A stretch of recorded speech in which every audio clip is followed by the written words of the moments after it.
राम जय राम जय जय राम।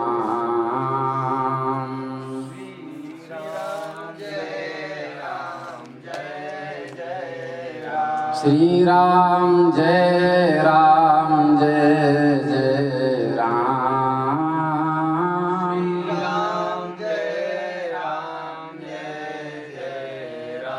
सीताराम जय सीताराम।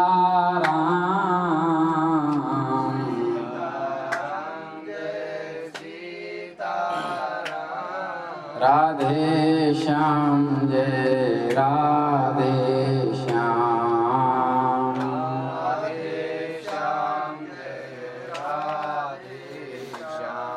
संत सरल चित जगत हिता, जानी सुभाव स्नेहो। बाल विनय सुनि करे कृपा, राम चरण रति दे।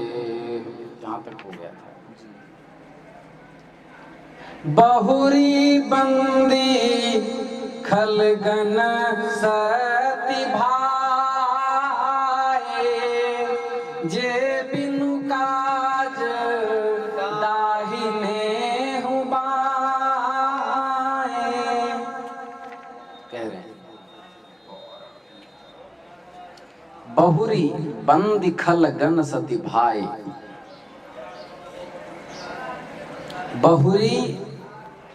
बहुरी मतलब अब संत वंदना के पश्चात अब खलों की मैं वंदना करता हूँ।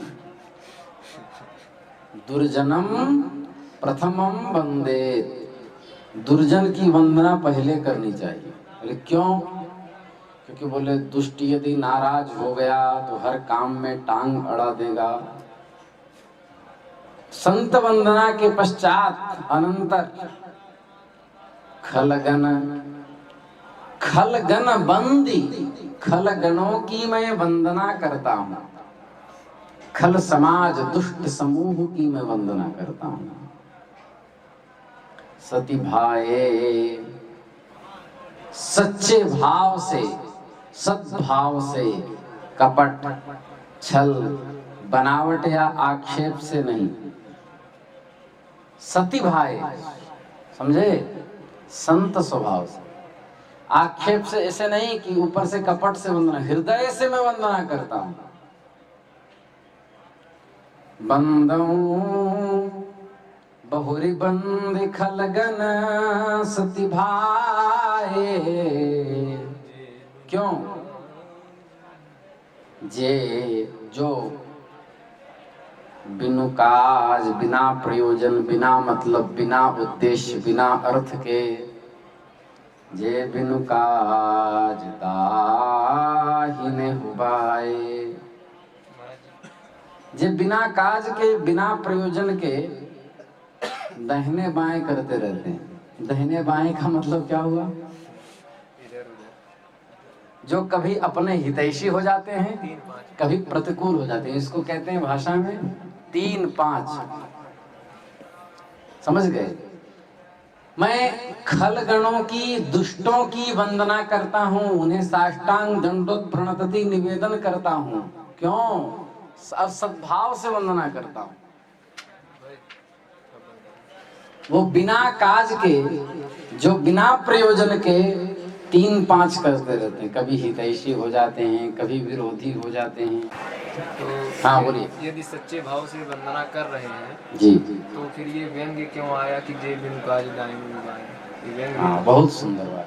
सच्चे भाव से यदि वंदना कर रहे हैं तो बिनु काज दाहिने हुबाए, ये व्यंग्य नहीं है, ये उनके लक्षण को कह रहे हैं। व्यंग्य तब होता, व्यंग्य का मतलब ये है कि जब न हो और आरोप करके उसे क्रोधित किया जाए। हालांकि ये व्यंग्य भी है, व्यंग्य नहीं भी है। और ऐसा कहेंगे यहाँ व्यंग्य शब्द है सती भाएं, ये व्यंग्य शब्द है। जे बिनु काज दाहिने बाएं व्यंग शब्द नहीं है, क्योंकि ये तो लक्षण ही है दुष्ट का। सती भाई खल की वंदना कर रहे हैं, फिर कह रहे सद्भाव से वंदना कर रहे हैं। खल की वंदना सद्भाव से कोई क्यों करेगा भाई? ये व्यंग्य कर रहे हैं। बहुरी बंद खल गन सति भाए, जे बिनु काज ताहिनी हुआए। जो बिना प्रयोजन के अब कभी अपने हितैषी कभी प्रतिकूल बन जाते हैं, तो मैं खल जनों की वंदना करता हूँ। गोस्वामी जी ने पहले संत समाज की वंदना की। अंजलि गत शुभ सुमन जिमी सम सुगंध कर दोय। फिर संत की वंदना की। सुजन समाज सकल गुण खानी। आगे करूं प्रणाम बगजोरी चुप्पन नहीं बंदों संत समान चिता, हित अनहित नहीं को, ये भी किया। तो इस तरह वंदना की। देखिए, यदि खल जन नहीं होंगे तो संतों का महत्व प्रकट नहीं होगा। यवन हरिदास जिन जो बूढ़न गांव में जो भजन किए, फुलिया ग्राम में, यवन थे। मुस्लिम कुल में उत्पन्न होने के बाद, कल मैंने इस पे चरित्र बोला है। मौलवियों ने कहा कि तुमने काफिरों सा कार्य किया है, क्योंकि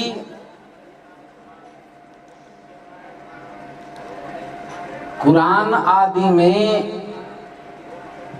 इस्लाम के विरुद्ध आचरण करने वाले को काफिर कहा जाता है।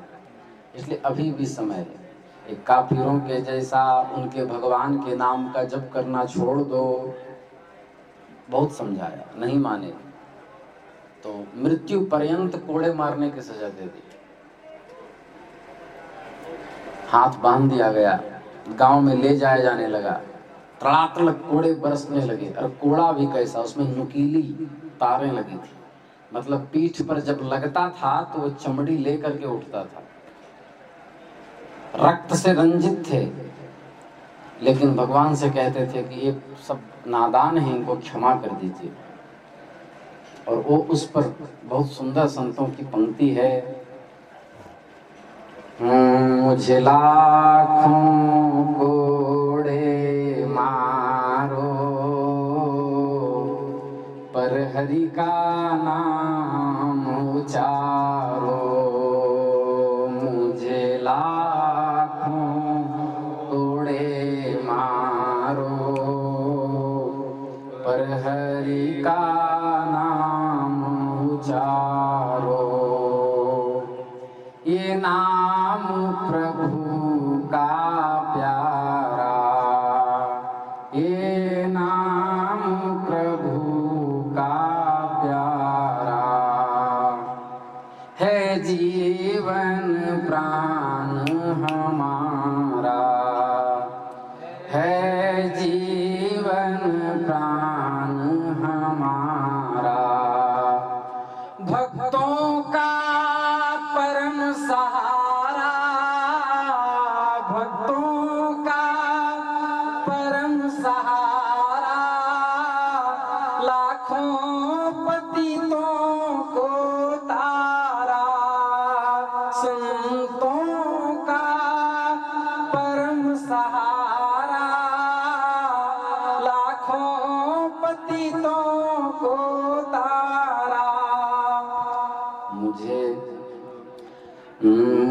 स्वीकारो या इनकारो, पर हरि का नाम उचारो। मुझे लाखों कोड़े मारो, पर हरि का नाम उचारो। अमृत में दो अक्षर हैं, अमृत में दो अक्षर हैं, एक नारायण एक नर है। नारायण एक नर है, त्रेता के लखन रघुवर हैं, त्रेता के लखन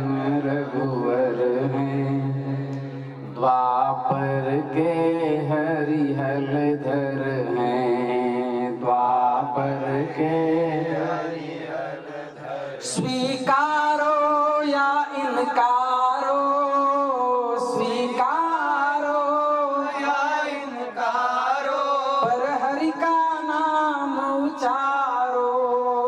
मुझे लाखों कोड़े मारो, पर हरि का नाम उचारो।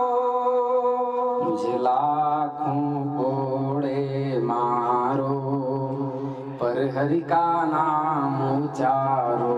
फिर कहो कहन क्या छोड़ूं, फिर कहो कहन क्या छोड़ूं, मुख किस से अपना मोड़ूं, मुख किस से अपना मोड़ूं, किससे नाता तोड़ूं, कहो किससे नाता तोड़ूं, कर किसके आगे जोड़ूं। कोई जोड़ने लायक है ही नहीं, कोड़ा पर कोड़ा पड़ रहा है, गाते जा रहे हैं। मेरे तन के खाल उतारो, पर हरि का नाम उचारो। मेरे तन के खाल उतारो, पर हरि का नाम उचारो। नहीं खंजर से डर जाऊं, नहीं खंजर से डर जाऊं, यह टेक निभा कर जाऊं, यह टेक निभा कर जाऊं। हरि नाम रटत मर जाऊं, हरि नाम रटत मर जाऊं, भव सागर से तर जाऊं, भव सागर से तर जाऊं। मोहि मार नदी में डारो, मोहि मार नदी में डारो, पर हरि का नाम उचारो, पर हरि का नाम उचारो। तन के सब सुख दुख सह लूं, तन के सब सुख दुख सह लूं, कीर्तन बिन कैसे रह लूं, कीर्तन बिन कैसे रह लूं। मरते दम भी यह कह लूं, मरते दम भी यह कह लूं, नारायण प्रभु पद कह लूं, नारायण प्रभु। मामा जी का पद है। इस तन से प्राण निकारो, इस तन से प्राण निकारो, पर हरि का नाम उचारो। मोहि लाखों कोड़े मारो, पर हरि का नाम उचारो। मोहि मार नदी में डारो, पर हरि का उचारो। ये स्थिति है। तो इस प्रकार सुजन समाज सकल गुण खानी, करो प्रणाम सप्रेम सुबानी।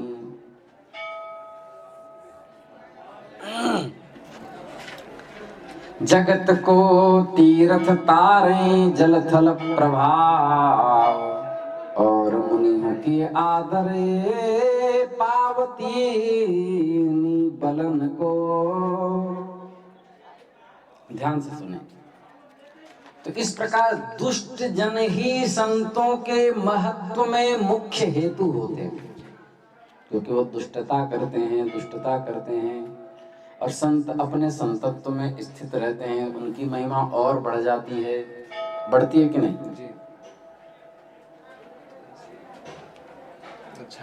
जीसस क्राइस्ट को यदि क्रॉस पे नहीं लटकाया गया होता तो उनको आज कोई जानता? विशेष रूप से कोई नहीं जानता। मीरा जी को यदि जहर न दिया गया होता तो आज जिस तरह से ख्याति है वैसी नहीं होती। श्री रामानुजाचार्य जी को भी उनके गुरु जी ने जहर दिया, जिन्होंने अद्वैत पढ़ाया। मैं नाम भूल रहा हूं, यादव प्रकाश, प्रकांड विद्वान, क्योंकि वह अद्वैत का ही खंडन करने लगे थे। लेकिन श्री रामानुजाचार्य जी को सभी जानते हैं, यादव प्रकाश जी को कोई जानता भी नहीं। इसलिए दुष्ट जन संतों के महत्व के अत्यंत प्रचारक होते हैं, समझे? क्योंकि विशिख व्यालयोः अंत्यवर्णाभ्याम यो हि निर्मितः परस्य हरति प्राणान् नयत चित्रम कुलोचितम। विशिख और व्याल, विशिख मतलब क्या होता है?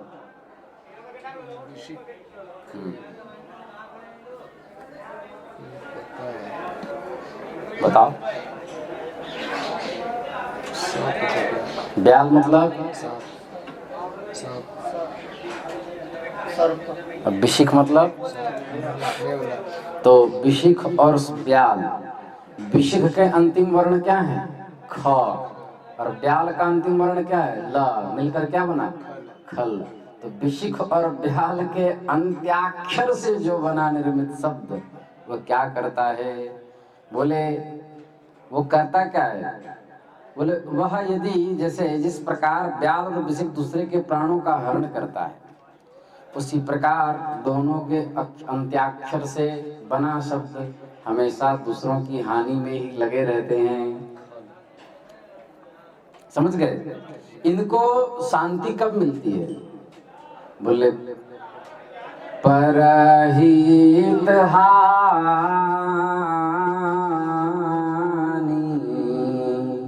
लाभ जीन के रे उजरे हर्ष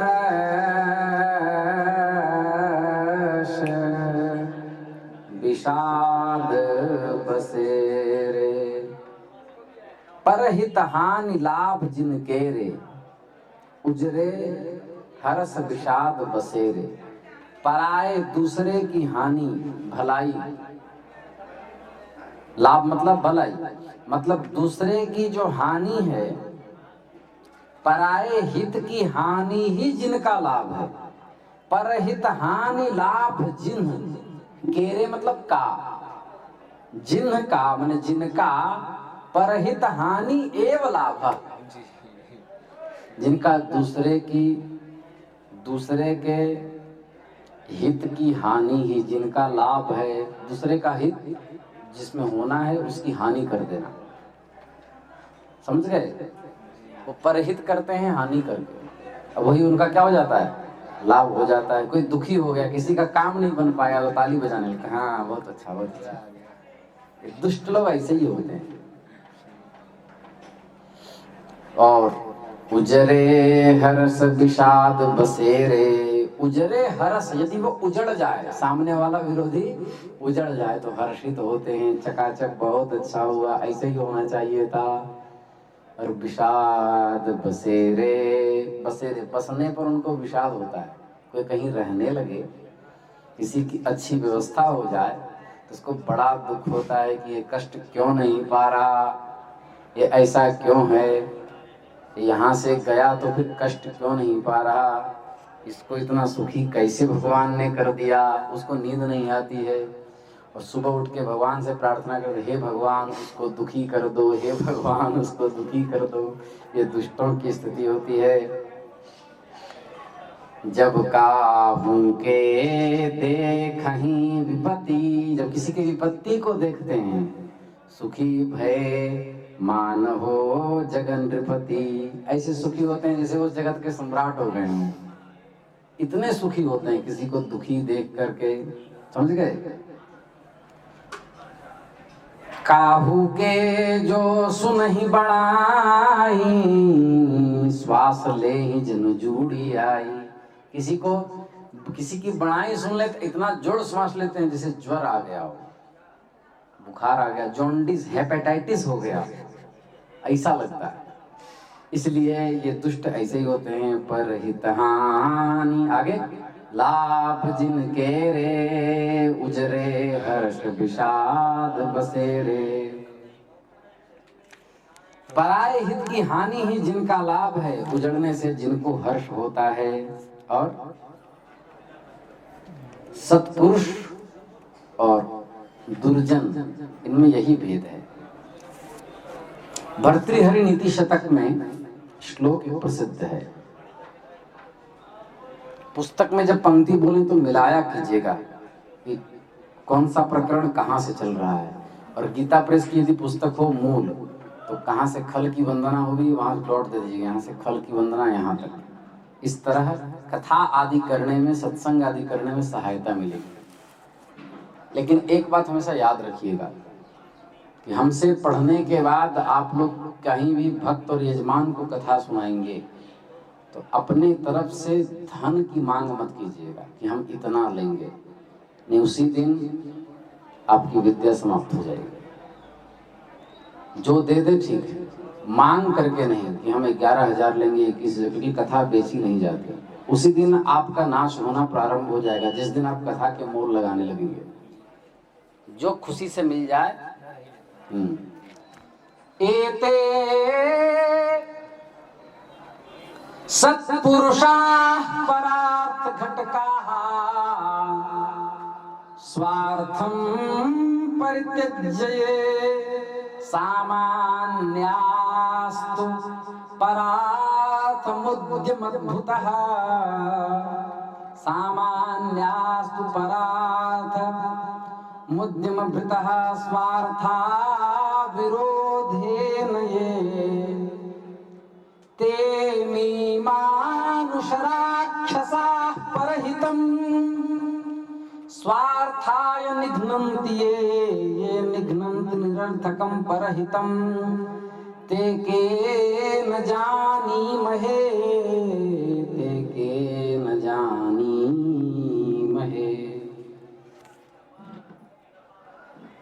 कह रहे हैं कि जो अपना स्वार्थ त्याग कर, जो अपना स्वार्थ को छोड़कर दूसरे का कार्य बनाते हैं, उसी को सत्पुरुष कहते हैं। सत्पुरुष का मतलब जो अपना कार्य छोड़ दे और दूसरे के कार्य को बनाए, दूसरे के कार्य को साथ नोति परम कार्यम इति साधु।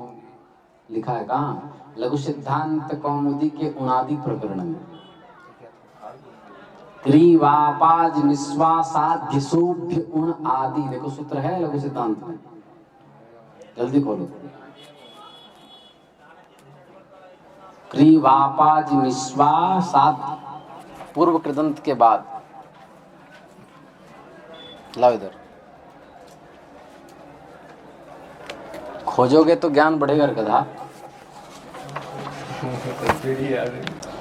तो लिखा है कि नहीं? साधनोति परम कार्यम इति साधु, लघु सिद्धांत कौमुदी के 165वां पेज नंबर, गीता प्रेस से जो प्रकाशित, ठीक है। तो वहां कहा कि जो अपना स्वार्थ त्याग कर दूसरे के कार्य का संपादन करते हैं वे सत्पुरुष हैं। सामान्य पुरुष कौन हैं? एते सत्पुरुषाः परार्थ घटकाः स्वार्थम परित्यज्य, ये समझ गए? परार्थ घटक हैं और स्वार्थम परित्यज्य ये कार्यम कुर्वन्ति ते सत्पुरुषाः। और सामान्यास्तु, सामान्य कैसे हैं? परार्थम उद्यमभृतः स्वार्था विरोधेन ये, अर्थात जो अपने अर्थ में विरोध न पड़ने पर दूसरे के कार्य में उद्यम करते हैं। अपना नुकसान होगा तो दूसरे में नहीं इन्वॉल्व होंगे। अपना भी काम बन जाए, अपना जब हो जाएगा तब दूसरों का भी बना देते हैं। वे सामान्य पुरुष होते हैं। तो आप लोग कौन है जान लीजिए। जो अपना लाभ पहले देखे और अपने से जब बच जाए तो दूसरे पर भी कृपा करे, वह सामान्य पुरुष है। और जो अपने को खतरे में झोंक कर भी दूसरे के लिए सदा उद्यत रहता है, अपने को बदनाम करके भी दूसरे का समर्थन दिया रहता है, आगे बढ़ाता रहता है, वो होता है सत्पुरुष। जो अपना काम के साथ साथ दूसरे का भला करता है वो होता है सामान्य पुरुष। और राक्षस कौन होता है? ते मिमानुष राक्षसा परहितम, ये तो परहित स्वार्थाय निघ्नन्ति ये निघ्नन्ति निरर्थकम परहितम ते के न जानीमहे। जो अपने हित के लिए दूसरे का काम बिगाड़ते हैं, अपना हित चाहते हैं और दूसरे का काम बिगाड़ते हैं, वो होते हैं राक्षस। परंतु जो बिना प्रयोजन के दूसरे की हानि करते रहते हैं, अपना फायदा हो चाहे नहीं हो, बोले वो न राक्षस हैं, न सत्पुरुष हैं, न सामान्य पुरुष हैं, वो इतने नीच हैं कि उसकी कोई संज्ञा ही नहीं है, उनकी कोई संज्ञा भी नहीं है, बिना पेंदी के लोटा है, कोई संज्ञा ही नहीं, कोई संज्ञा ही नहीं है। यहाँ व्यंग्य है, मतलब वो इतने नीच हैं, इतने नीच हैं, इतने नीच हैं कि गोस्वामी जी को डर से वंदना करनी पड़ी कि कहीं ये ग्रंथ में आके अपनी टांग न घुसेड़ दे। तो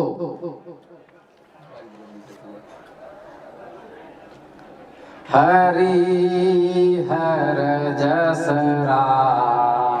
केस राहु से पर काज बट सहस बाहु से हरि हर जस राकेश राहु से। तो कह रहे हैं हरि हर, हरि कौन? भगवान नारायण। हरि हो गए भगवान। हरि मतलब भगवान और हर मतलब भगवान शिव। हरि हर यश रूपी, हरि और हर के यश रूपी पूर्ण चंद्र हरि हर जस राकेश, राका मतलब होता है रात्रि, रात्रि के ईश को राकेश कहते हैं। ऑडियो में गूंजता है, गाना के समय केवल राकेश राहु से, राहु मतलब राहु मतलब हरि और हर यश रूपी ये जो दुष्ट हैं, हरि और हर का यश हुआ चंद्रमा। उपमा देखिए, हरि भगवान हरि और भगवान हर के जो यश हैं वो चंद्रमा है। उस चंद्रमा को ग्रसने के लिए, उसको निगलने के लिए ये दुष्ट राहु के समान हैं। राहु केतु का नाम सुने कि नहीं? तुम्हारा मित्र का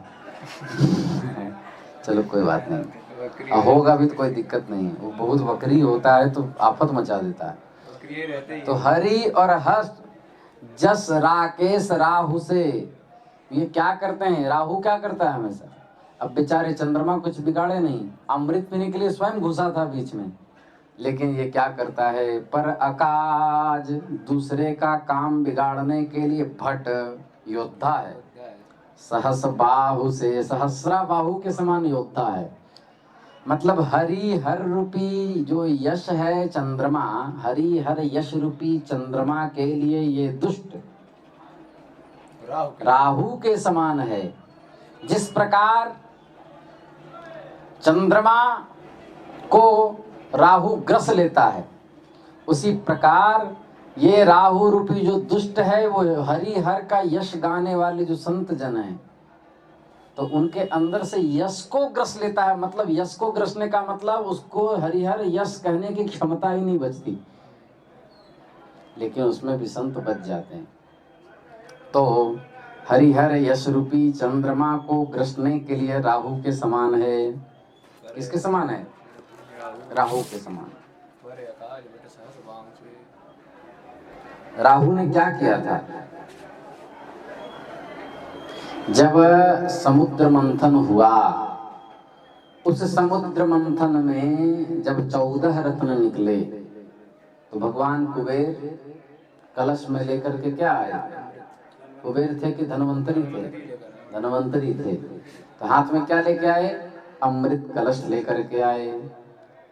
राहु ने यह देख लिया, जब मोहिनी अवतार में भगवान दैत्य और देवताओं को द्रव्यपान करवाने लगे, तो दैत्यों को क्या दे रहे थे? मदिरा, और देवताओं को अमृत दे रहे थे। तो अमृत पिलाने लगे तो लगा अरे ये स्त्री हम लोगों को ठग रही है, क्योंकि ये जब घूमती है तो इसका कलश बदल जाता है। तो क्या किया जाए? बोले कुछ तो उपाय करना होगा, देवताओं के बीच बैठ जाए। देवताओं का वेश धारण कर लिया। सिद्धियां तो होती ही राक्षसों के पास, तुरंत अणिमा महिमा गरिमा लघिमा प्राप्ति प्राकाम वेशित्वम वशित्वम चाष्ट सिद्धया, जो अमर कोश में कहा, तुरंत सारा रूप चेंज कर लिया। धारण करके अमृत घुस करके पी लिया दधी भात में मूसल चंद्र। और चंद्रमा और सूर्य ने इशारे से कहा,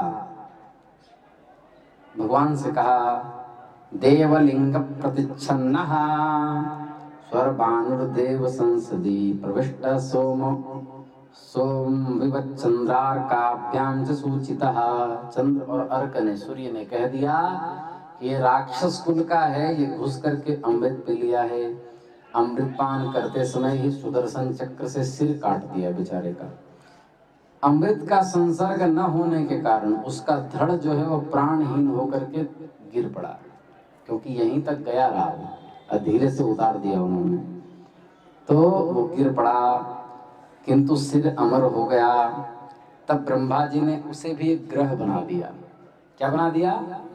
ग्रह। पूर्व के बैर के कारण, राकेश राहु से है ना, क्रम देखना पड़ता है।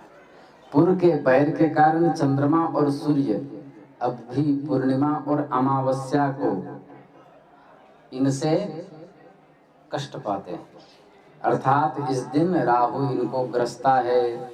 यस्तु पर्वणि चंद्रार्कौ अभिधावति वैरधीहि।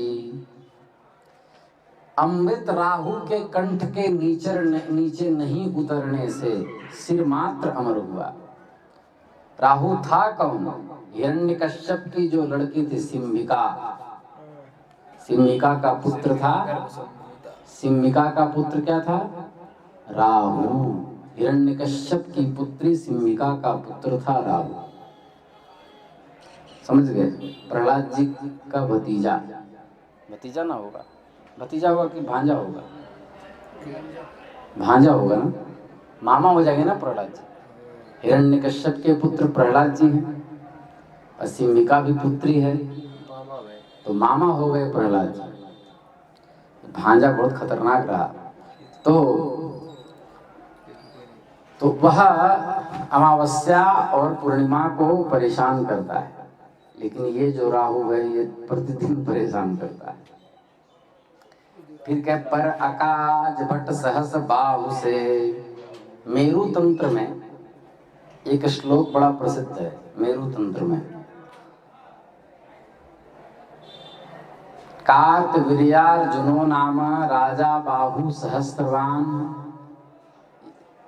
तस्य स्मरण मात्रेण गतम नष्टम च लभ्यते। कार्तवीर्यार्जुनो नाम, सहस्राबाहु का ही नाम है कार्तवीर्य। क्या नाम है? कार्तवीर्य अर्जुन। तो कार्तवीर्य अर्जुन का नाम लेने पर खोया हुआ चीज प्राप्त हो जाता है। हमने इसका प्रभाव देखा, 3 दिन के अंदर होता है। यदि कोई मृत हो गया हो तब उस स्वप्न में जानकारी मिल जाएगी, और कोई जीवित हो तो आ जाएगा। उसका विधान कुछ और है, ये मैं माइक में नहीं बोल सकता कैसे जब करना है। तो कार्तवीर्य उन्हीं का नाम हय है, उन्हीं का नाम अर्जुन भी है। ये अर्जुन वो पांडव वाले नहीं है, उन्हीं का नाम अर्जुन भी है, उन्हीं का नाम सहस्त्रार्जुन भी है। हाँ, जो है तो है वंश के क्षत्रिय तो अलग थे, ये और दूसरा भगवान के अवतार है। ये दूसरा है। यह राजा कृतवीर्य का पुत्र था, कार्तवीर्य, जिसकी राजधानी थी माहिष्मती साम्राज्यम, जो नर्मदा तट पर दक्षिण में थी। अनूप देश की यह राजधानी थी। वर्धताम अभिवर्धताम, बहुत सुंदर, ये लाइन बहुत सुंदर है। माहिष्मती साम्राज्यम अस्माकं विजेयम। ये शायद बाहुबली का है। तो कौन लिखे हैं, क्या नाम है उनका? मनोज शुक्ला। बहुत सुंदर लिखे हैं वो। मुंतशिर हटाओ। जो नर्मदा तट के दक्षिण देश में माहिष्मती थी, अनूप देश की राजधानी। कुछ लोग मंडला को भी माहिष्मती बताते हैं, मंडला। तो पुराणों में माहिष्मती की चर्चा ये नर्मदा तट पर माहिष्मती नामक एक साम्राज्य था। यह पवित्र धार्मिक एवं यह कार्तवीर्य पवित्र धार्मिक और श्रेष्ठ विचार वाला था। कृतवीर्य के मरने के बाद इसने मंत्री आदि को राज्य पर बिठाना चाहा। सब उतावले थे बैठने के लिए, तो इसने कहा राज्य भविष्य में नरक ले जाता है, राज्य भविष्य में नरक ले जाता है। जिस उद्देश्य से प्रजा का कर लिया जाता है, उस उद्देश्य से यदि प्रजा का पालन न किया जाए तो सब दशांश भोगना पड़ता है। ध्यान से सुने, आप एक कोलगेट और टूथपेस्ट भी खरीदते हैं तो उसमें भी आप कर दे रहे हैं।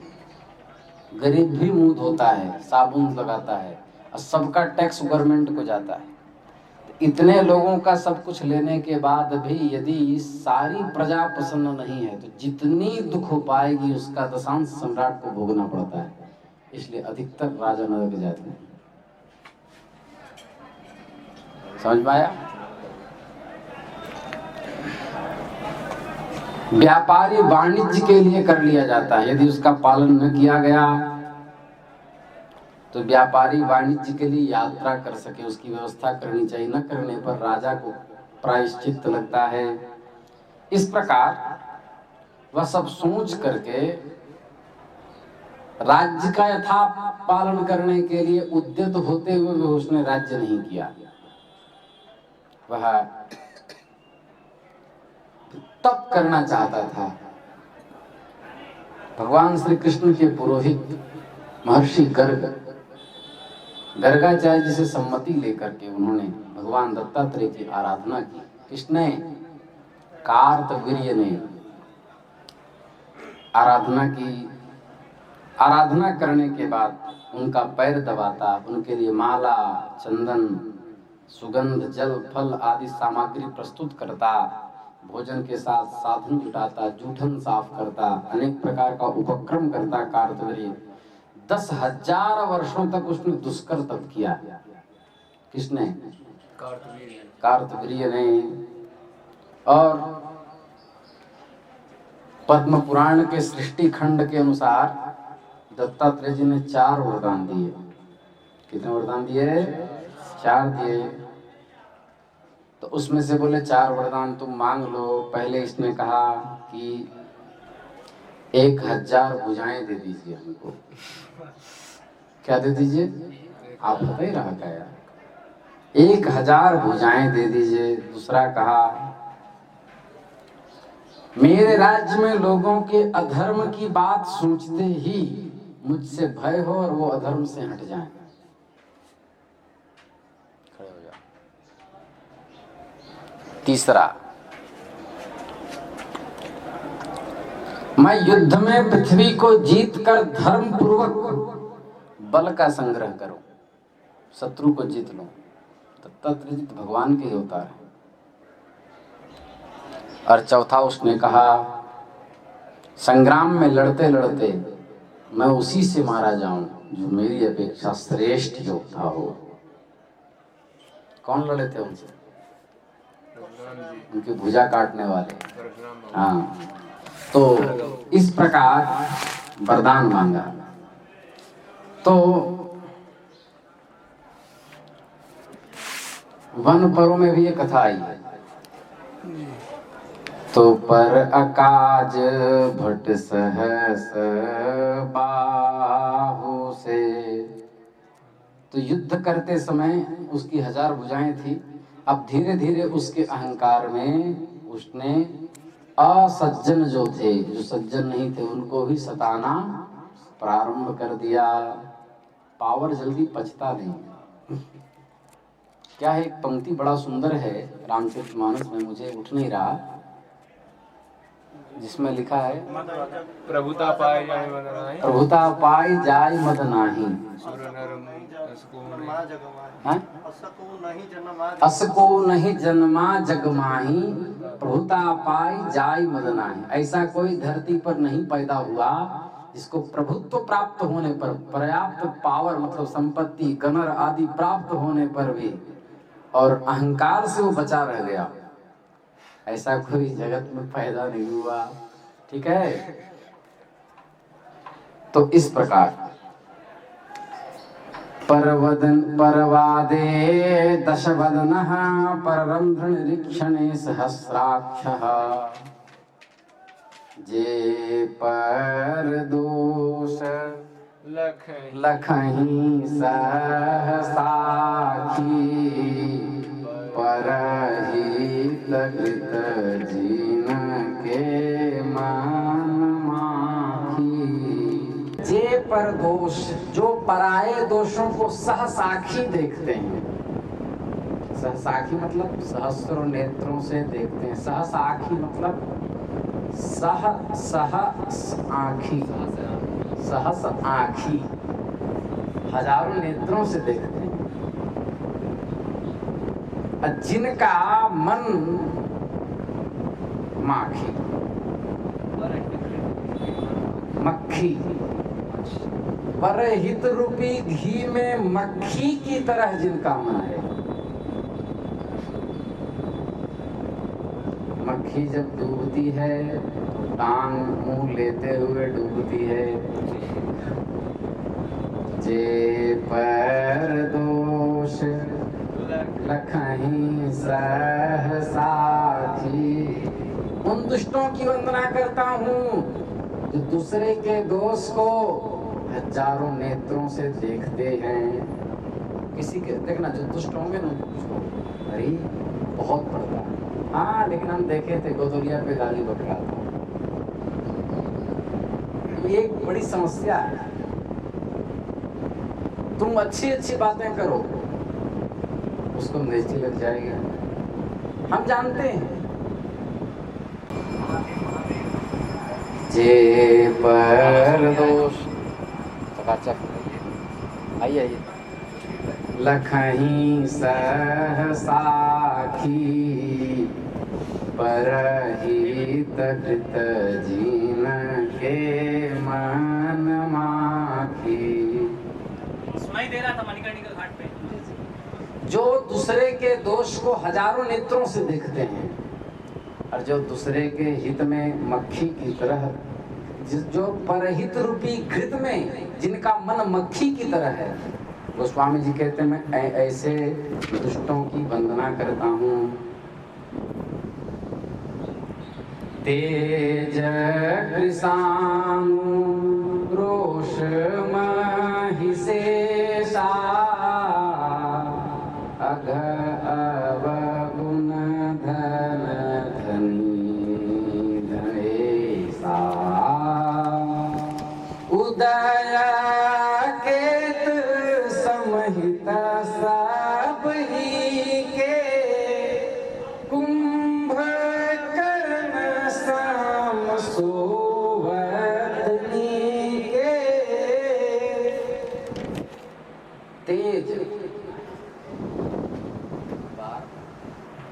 तेज कृषाण, तेज मतलब प्रचंडता, ताप। कृषाणु मतलब अग्नि। कृषाणु में क्या होता है? अग्नि, अवधि भाषा है। रोष मतलब क्रोध, महिषेषा यमराज मतलब जो तेज में अग्नि और क्रोध में यमराज के समान होते हैं, दुष्ट जन। क्रोध जब गए तो यमराज के समान, मतलब सीधा स्वाहा ही कर देंगे। अभी देखे ना तुम, अपनी पत्नी को कुकर में पकाया, उसके बाद फिर मिक्सी में पीस दिया, फिर कुत्ते को खिला दिया। ये इतने नीच होते हैं इस तरह के लोग।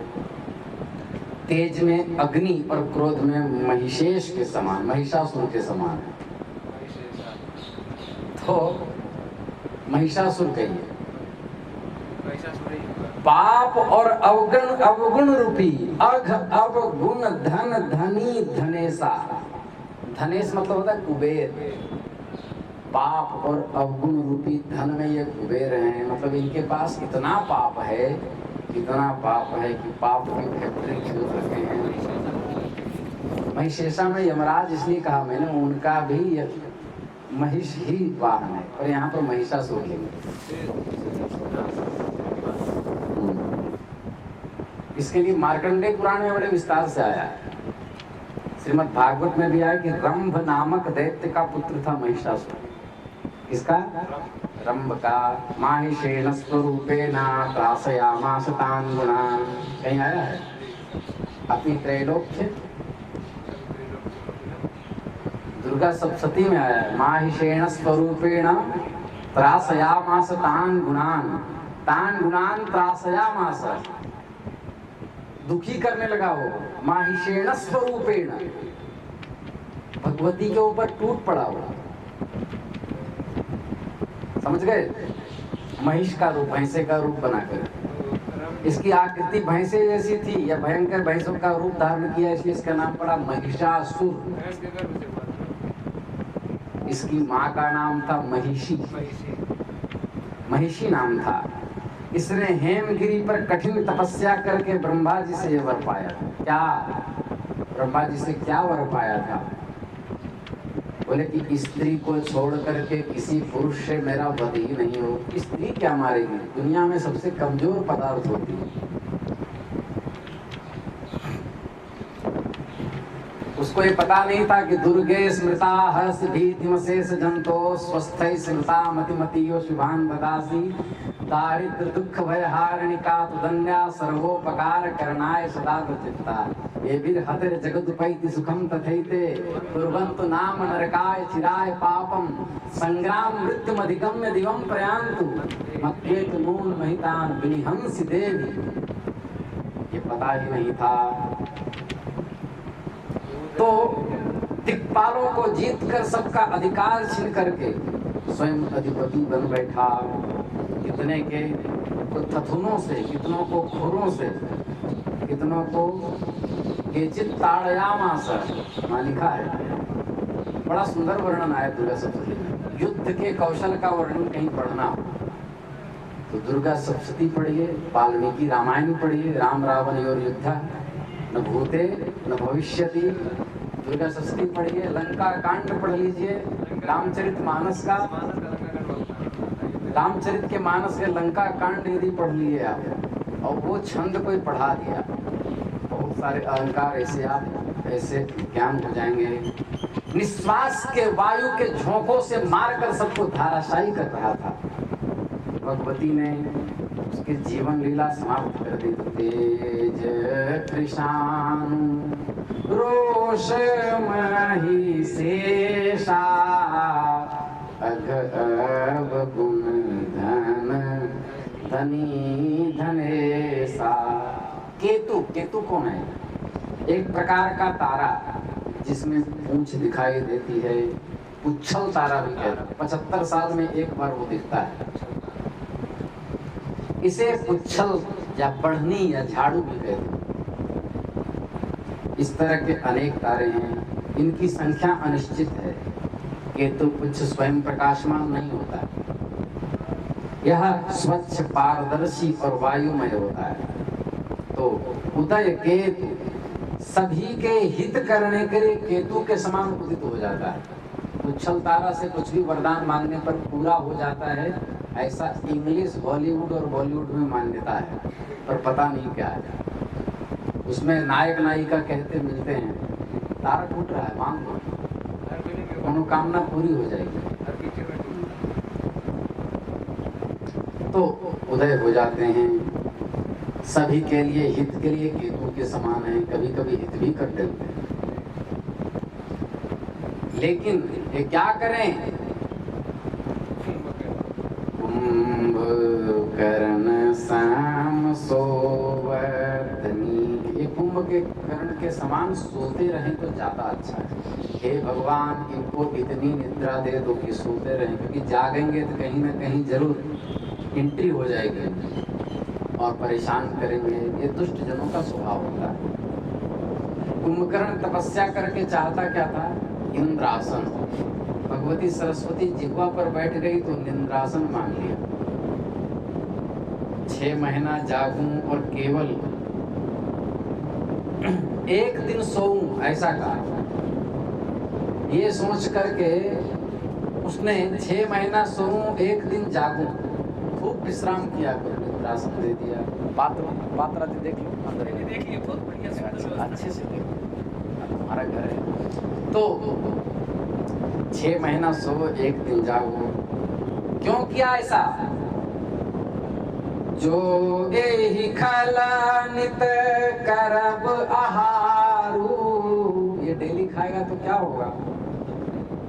हो ही सब पुजारी संसारू। 100 गांव का भोजन अकेले कर जाता है। प्रचंड मैंने भुभुक्षितम न प्रतिभाति किंचित, जो कालिदास का प्रयोग है। इसको प्रतीक्षा नहीं होती थी। ये आदमी, जानवर, कड़ाही, डेगची, हमारा पीतल वाला भी खा जाता है। 100 गांव एक ही बार स्वाहा कर देता है। मयूर चित्र में कहते हैं धूमाकारा शिखा यस्य कृत्तिकायां समाश्रिता दृश्यते रश्मिकेतुः स्यात् सप्ताहानि शुभप्रदः। कोई ऐसे नक्षत्र हैं जो कोई ऐसे ग्रह हैं, तारा हैं, जिस नक्षत्र पर उदय होते हैं उसका नाश कर देते हैं। एक केतु कभी कभी हित करता है, मतलब बीच बीच में आकर के ले जाता है। केतु है जिसके संग दुष्ट लग गए उसको बर्बाद कर देंगे। ब्रह्मचर्य से लेकर उत्थान तक सब कुछ उसका नाश कर देंगे। इसलिए दुष्ट संग जनि देई विधाता, बरुबल बास नरक करताता। नरक में जाना श्रेष्ठ है, किंतु दुष्टों का संग श्रेष्ठ नहीं, क्योंकि नरक में जाओगे पाप भोगते भोगते फिर से चांस है जन्म लेने का। दुष्टों का संग करोगे तो नए नए नरक में रजिस्ट्रेशन की स्थिति आ जाएगी। कुंभकर्ण श्याम सोवतनी के उदय केतु समहित सब ही गए। और क्या करते हैं? शरीर क्यों धारण करते हैं? ये दुष्ट शरीर क्यों धारण करते हैं? पर अकाज लगी तनु परिहराही, जिमे ही मऊपल यहाँ तक शरीर धारण करते हैं सज्जन पुरुषों को दुखी करने के लिए, और दुखी करते करते पर अकाज दूसरे का कार्य बिगाड़ने के लिए। लगी मतलब लिए, तन परिहर ही, शरीर तक का त्याग करता। हम तो चाहे भले बर्बाद हो जाएं और उसको छोड़ेंगे नहीं। बड़ी समस्या है। ऐसे जीवन में मिल जाए भैया, चरण पखार लेना, चरणामृत ले लेना, किसी तरह से दूरी बना लेना। नहीं तो ये क्या सोच लेंगे, चाहे कुछ भी होगा हम भले मर जाएं पर इसको छोड़ेंगे नहीं। इनका सिद्धांत होता है, हारेंगे तो हूरेंगे, जीतेंगे तो थूरेंगे। शरीर तक छोड़ देते हैं। कैसे? जिमी जिस प्रकार हिम उपल, हिम उपल, हिम उपल मतलब होता है बर्फ का ओला, उपल मतलब पत्थर, बर्फ का पत्थर, कृषि दली गरही, कृषि को दल करके, कृषि को, खेती को नाश करके गरही स्वयं भी दल जाता है। हम तो जाएंगे वतन तुमको भी लेके जाएंगे, जो कहते हैं विदेशी लोग। अपने वतन को। तो इसलिए हम तो जाएंगे साहब, तुमको भी लेके जाएंगे। तो वही स्थिति है, जैसे ओला खेती का नाश करता है वैसे ही ये भी गल जाते हैं। जिमी उपल ऋषि दलिगरहि। जिस प्रकार हिम रूपी उपल, हिम का बर्फ का टुकड़ा पत्थर कृषि दली, कृषि को दलन करके कृषि को स्वयं नष्ट हो जाता है, उसी प्रकार दूसरे का अकाज करके, दूसरे को परेशान करके शत्रु स्वयं स्वाहा हो जाते हैं। बड़ी खतरनाक आदमी होते हैं। पर संपदा विनाशी न साही, जिम ससी हति हिम उपल बिलाही। तो उत्तरकांड का जो आगे कह रहे हैं, बहुत सुंदर चौपाई है, सुनने योग्य है। क्या बंदों खल जस शेष सरोषा, सहस पतन पर नहीं पर दोषा। पुनि प्रणव पृथु राज समाना, पर अग सुनाई सहस दस काना। कह रहे हैं, क्या कह रहे हैं? बंदौ खल जस शेष सरोषा, सहस बदन बर नहीं पर दोषा। मैं वंदना करता हूँ, खल के जस की वंदना करता हूँ। शेष सरोषा, मैं खलों को वंदना करता हूँ। खलों को वंदना क्यों करता हूँ भाई? खल जस शेष सरोषा, हजारों मुख से दूसरे के दोष सरोष का वर्णन करते हैं। सरोषा, जोश सहित, रोष सहित, जोश के साथ, क्रोध पूर्वक, जो हजारों मुखों से दूसरे के दोष का वर्णन करते हैं, ऐसे खलों की मैं वंदना करता हूँ। बदन, बदन मतलब शरीर नहीं होता है। उद्यते अनेन इति बदना, कर्ण में है यहाँ, इसका अर्थ हुआ जिसके द्वारा बोला जाता है उसे बदन कहते हैं। बदन माने मुख, बदन मतलब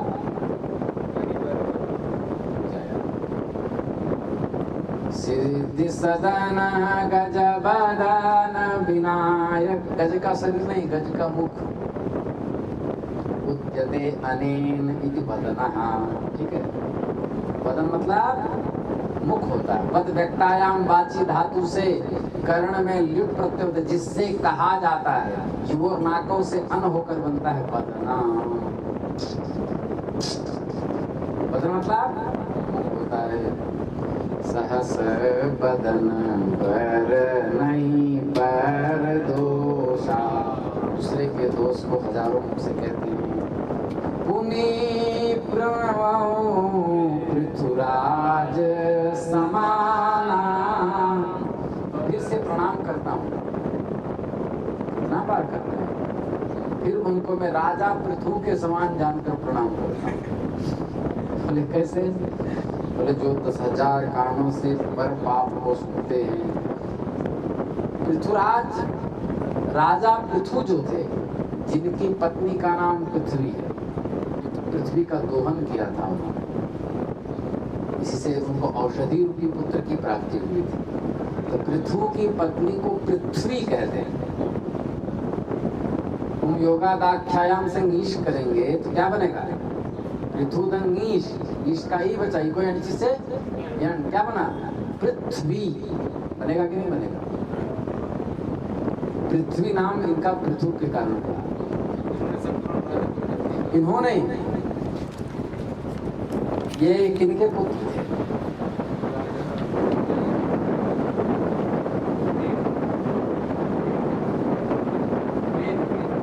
राजा वेन ने जब अराजकता से अधर्म का प्रचार करने लगा, महर्षियों के समझाने के बाद भी उसे समझ में नहीं आई। महाभारत के शांति पर्व में ये बात आई है।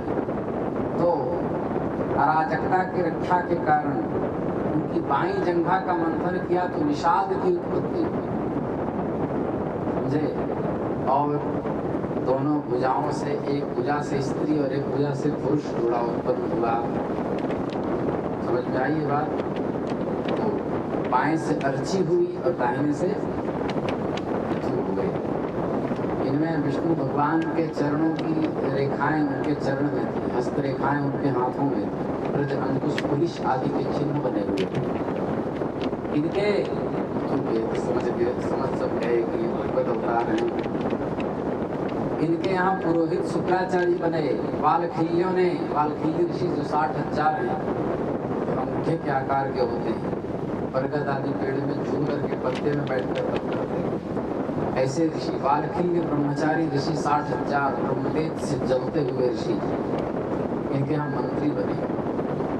वाल्खिल्य ऋषि क्या बने? 60,000 वाल्खिल्य ऋषि मंत्री बने। और इनके राज्य में पृथ्वी बिना जोते ही अन्न देती थी, अपने आप खेत में पैदा होते रहते। कई लोग कहते हैं कि सब संन्यास ले लेंगे तो गृहस्थ कैसे चलेगा। वो मूर्ख ये नहीं जानते कि पूरा जगत ही यदि भगवान के नाम का अनुसंधान करने लगेगा तो पृथ्वी बिना बोए बिना कटाए सर पे ढो ढो करके धान घर घर पहुंचाएंगे, क्योंकि वो भगवत उपासकों की सेवा करने में अपने को अहोभाग्य मानती है। स्वयं पृथ्वी उतना रूप लेकर घर में रंधन करेंगे, गंगा जी में दूध बहने लगेगा।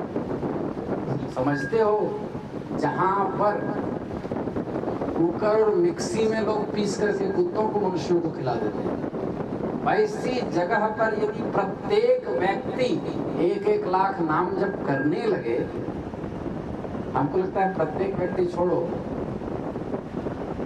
घाट से लेकर के चौराहे तक जितने आदमी हैं केवल उतने जप करने लगे, पूरा इस राज्य की काया पूरी पलट जाएगी। 1 लाख केवल इतने लोग नाम जप करने लगे, बस एक साथ सुधार हो जाए। मजाक है क्या? इसलिए तो भगवान ने वरदान मांगने के लिए राजा पृथु को कहा था। श्रीमद् भागवत के 4थे स्कंद के 20वें अध्याय का 24वां श्लोक, न कामये नाथ तदप्यहं क्वचिन्न यत्र युष्मच्चरणाम्बुजासवः। देखो महाराज जी को याद आगे, महत्तमांतर हृदयान्मुखच्युतो विदत्स्वकर्णायुतमेषमे वरः।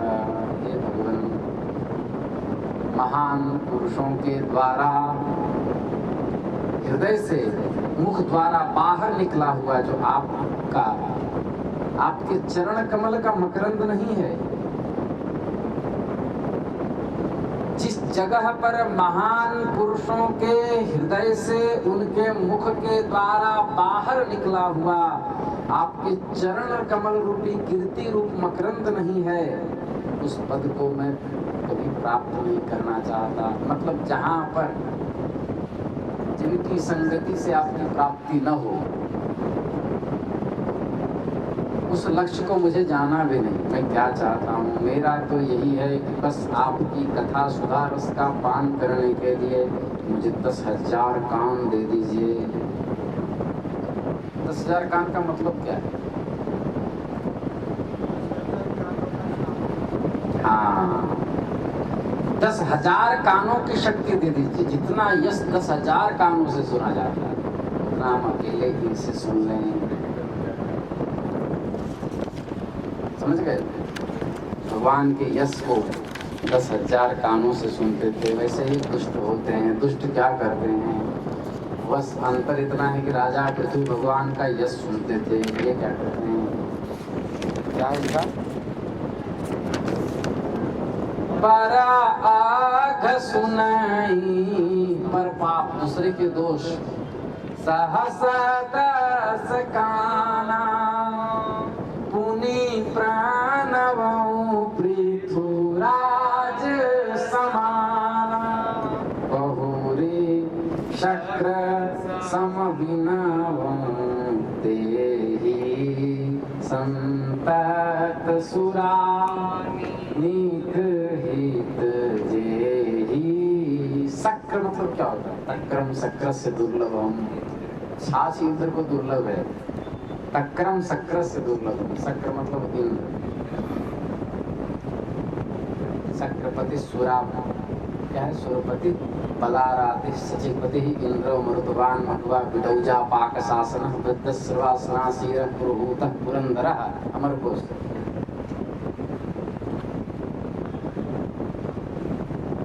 शक्र मतलब इंद्र, शक्र मतलब इंद्र। मैं इंद्र के समान इनका विनय करता हूँ। इंद्र के समान प्रणाम कर रहे हैं किसको? दुष्टों को, जिन्हें सुरानीक सदा प्रिय। सुरानीक अर्थात सुर अनीक, देवताओं की सेना। अनीक मतलब सेना। कहीं आया है? दृष्ट्वा तु पांडवानीकं व्यूढं दुर्योधनस्तदा आचार्यमुपसंगम्य राजा वचनम अब्रवीत। गीता। तो कह रहे मैं वंदना करता हूँ जिनको, देवताओं को सुरानीक प्रिय है। इनको क्या प्रिय है? बहुरी शक्र समभिनवं देहि संतत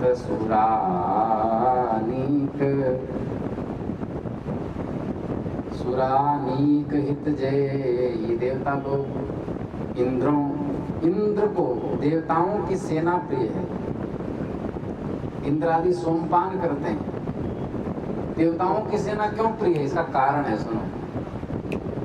देवताओं की सेना जब मंडली में बैठती है तो देवता सहित इंद्र सोमपान करते हैं, उनको वो ग्रुप बड़ा अच्छा लगता है। उसी प्रकार खलों को मदिरा प्रिय है, इसलिए ये भी इंद्र के समान हो गए। मदिरा क्या क्या है? मदिरा में क्या क्या प्रिय है? सुरा, गांजा, अपनी भांग तंबाकू, सुल्फा गांजा, सूखा खूब उड़ाया रे, डर लागे अरु हंसी आवे, अजब जमाना आया रे। ठीक है कबीरदास जी महाराज। संतत सुरानीक जीत जेहि। और इनको क्या प्रिय है? वचन वज्र जेहि सदा प्यारा। इनके वचन रूपी वज्र सदा इनका प्रिय लगता है। इनको कोई वज्र वाला वचन बोले, क्रोध से बोले, तावला बोले, लगता है हाँ ये मेरे ग्रुप का है। और करुणानिधान हंस रहे हैं, क्यों? बड़ी प्रसन्नता हो रही। सहस नयन पर दोष निहारा, हजारों नेत्रों से दूसरों का दोष देखते रहते हैं। हाँ कल देखे थे, स्वयं बैठेंगे नीचे। कल देखे थे, लिखा है ब्राह्मण से बुदम संकम शालिग्राम तो पुस्तकम, पर उसकी जान बाहर निकल रही थी। आसन पर अच्छे से बैठा नहीं था। ठीक नहीं, शास्त्र का पालन नहीं करता। एक बार क्या हुआ कि राधा रानी का एक आंचल था, तो हम कंधे पे लिए थे। तो किसी ने कहा किसी से कि हम नाम नहीं लेंगे, ऐसा है चरणदास जी जो हैं, जो कहो, पर साधु शाही वेश में रहते, सिला नहीं पहनते, बढ़िया के लोग। हम बोले कले देखे हम, राधा रानी का पट्टा उड़ा था, वो हरा हरा कलर का था। अब प्रसाद में भगवती तत्व का है तो उसमें कोई दोष नहीं, हरा हरा कलर का था। तुम कैसे बोले? आज तक नहीं पहने। बोले कल पहन लिए ना, बस हो गया। तो एक समस्या है। उदार उदासीन अरिमित हिता सुनत जरहि खलरीति जानी पानी जुग जोरि जना विनती करई सप्रीति। श्री कृष्ण गोविंद हरे मुरारे हे नाथ नारायण वासुदेव। श्री कृष्ण गोविंद हरे मुरारे हे नाथ नारायण वासुदेव।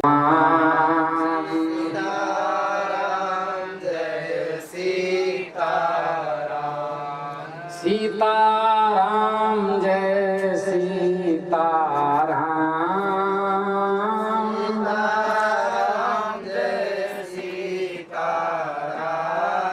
सीताराम जय सीताराम।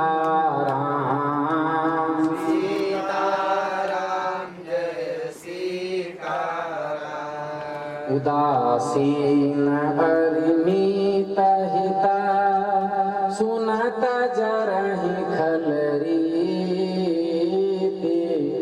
जानि पानि जुग जोरि जना विनती करई सप्रीति। इस प्रकार कल हम लोग पढ़ रहे थे। पद कितने इसमें हैं? सब तो ओपन ही है। तो उदासीन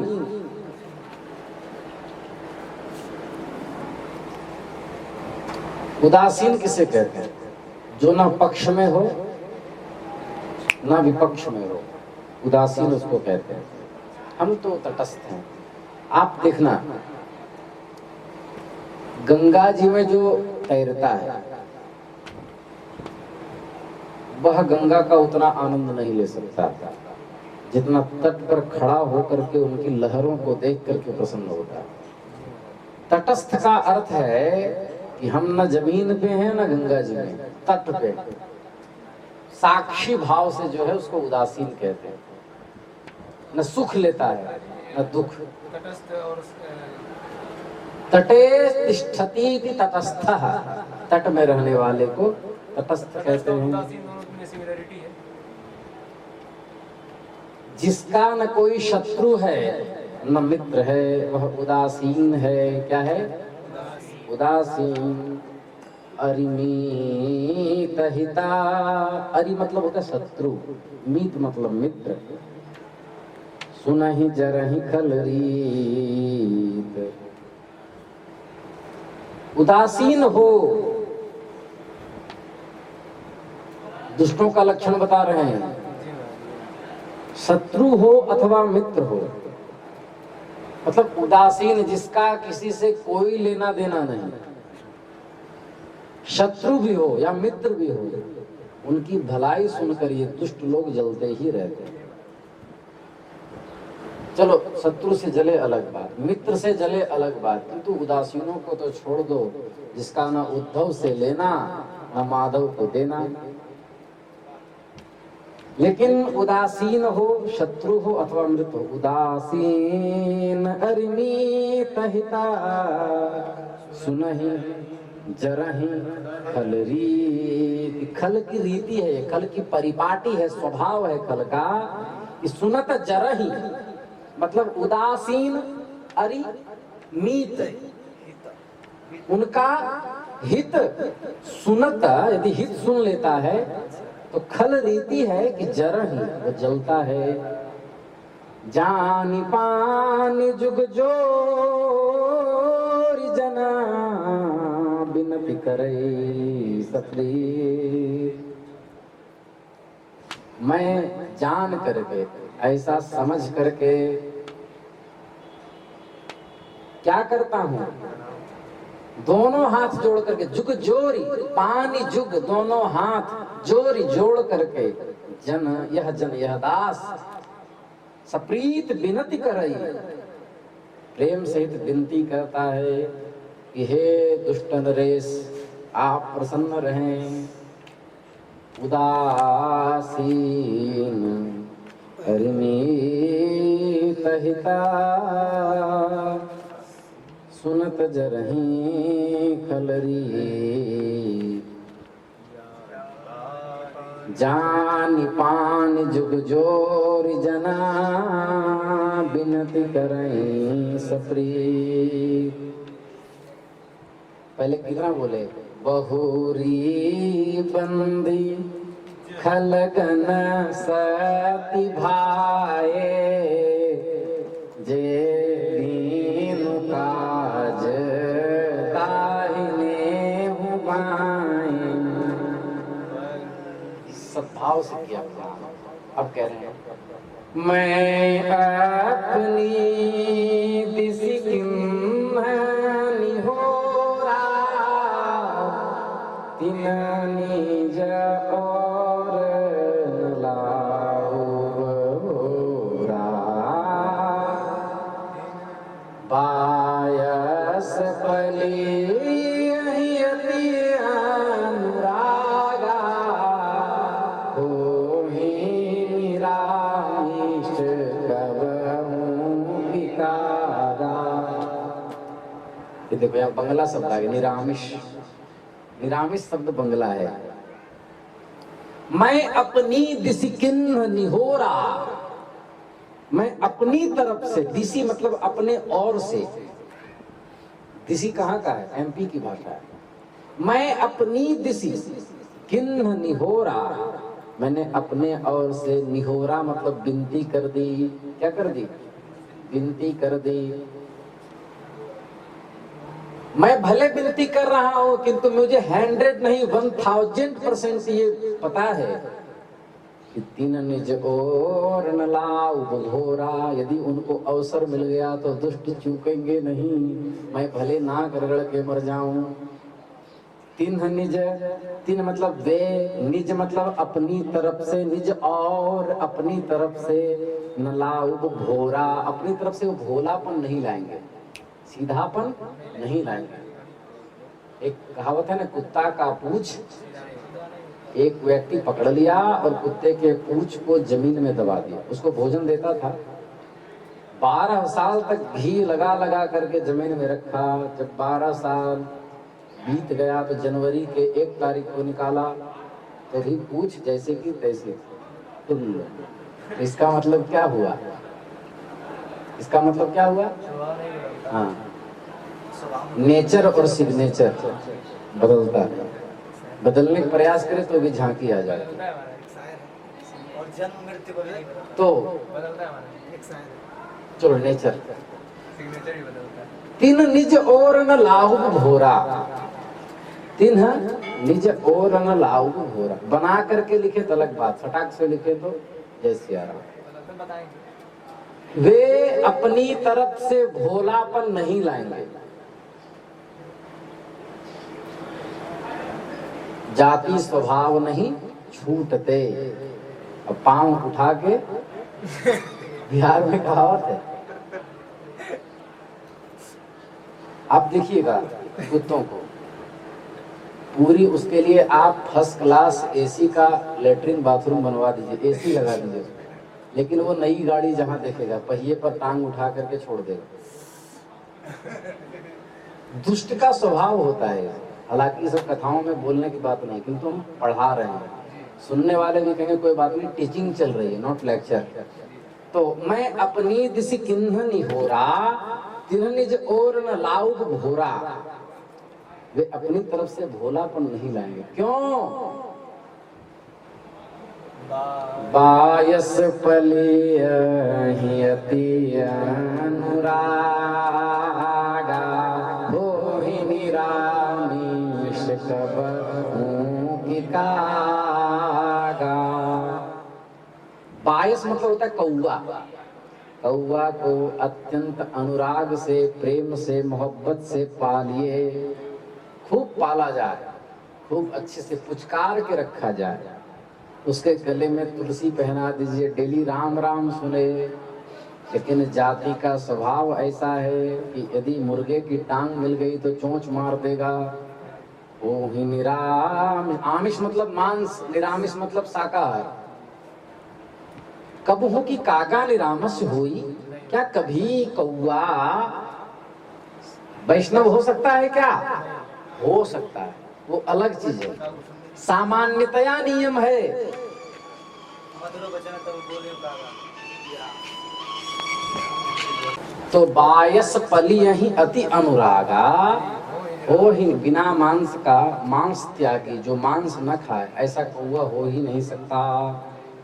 उसी तरह ये कौवा है कौन? अत्यंत अनुराग से मैंने उनको दंडवत प्रणाम किया, किंतु ये खल तिनंडिज और न लाउब घोरा। अब एक समस्या आई, क्या क्या? है? मधुर वचन तब बोले कागा, ये वाला फिर क्या है? प्रसंग रत्नावली में श्लोक है, न बिना परवादे न रमते दुर्जनो जनः, काकः सर्वरसान् भुङ्क्ते बिना मेध्यम न तृप्यति। बिना दूसरे की निंदा किए दुर्जनों को संतोष नहीं होता। हल्का सा उनको कुछ थोड़ा सा चालू हो जाएगा, ठीक है। कौवा सब प्रकार का रस खाता है, फिर भी बिना विष्ठा आदि अपवित्र वस्तु खाए बिना वो संतुष्ट नहीं रहता, उसका पेट ही नहीं भरता। कहता थोड़ा सा फ्लेवर चाहिए। काग मुझे ये सब वो कौवा नहीं थे साहब, साफ बसात हुए थे। हाँ, अब आया है संत और असंत दोनों में तुलना क्या है। माने सुसंग और कुसंग के गुण और दोष क्या हैं? ध्यान से सुनिए डमरुआनंद जी। वंदो संत असजन चरणा दुख प्रद बीज छुअर ना बिछुर एक प्राण हर लेहि मिलत एक दुख दारुण देहि उपाजहि एक संग जग माहि जल जजों कजिमि गुण विरगाहि सुधा सुरासम साधु असाधु जन एक जग जलधि अगाधु बंधु संत। तो इस प्रकार कह रहे हैं कि जो सज्जन नहीं है, जो असज्जन है, मतलब असंत है, फिर भी वो भाग्यशाली है। क्यों? क्योंकि असंत में भी संत शब्द लग गया कम से कम, मतलब उसमें चांस है होने का। जो असंत है, जो सज्जन नहीं है, दुर्जन है, खल है, और जो संत हैं, मैं दोनों के चरणों की वंदना करता हूँ। क्या बात है! मैं संत और असंत दोनों के चरणों की वंदना करता हूँ। दुखप्रद, दोनों दुखप्रद हैं, दोनों दुख देने वाले हैं। राम राम राम राम राम निरंजन दास जी, गड़बड़ हो गया। दोनों दुख देने वाले हैं, दुखप्रद उभय, लेकिन उभय बीच कछु वर्णा, दोनों में थोड़ा सा कुछ वर्णन किया गया है, थोड़ा धैर्य रखे रहिए। दुख देने का स्टाइल अलग अलग है। क्या है? बिछुरत एक प्राण हरि लेहि, मिलत एक दुख दारुण देहि। पढ़ा रहा हूं यहाँ तो सबसे अधिक आनंद इनको आ रहा है। क्यों? क्योंकि ये कथा वक्ता है, इनको पता है कि वो स्थिति क्या होती है। दोनों दुख देने वाले हैं, किंतु दोनों में अंतर है। संत जब बिछुड़ते हैं तो प्राण हरणानुकूल व्यापारवत लगता है, अर्थात ऐसा लगता है किसी ने प्राण निकाल लिया।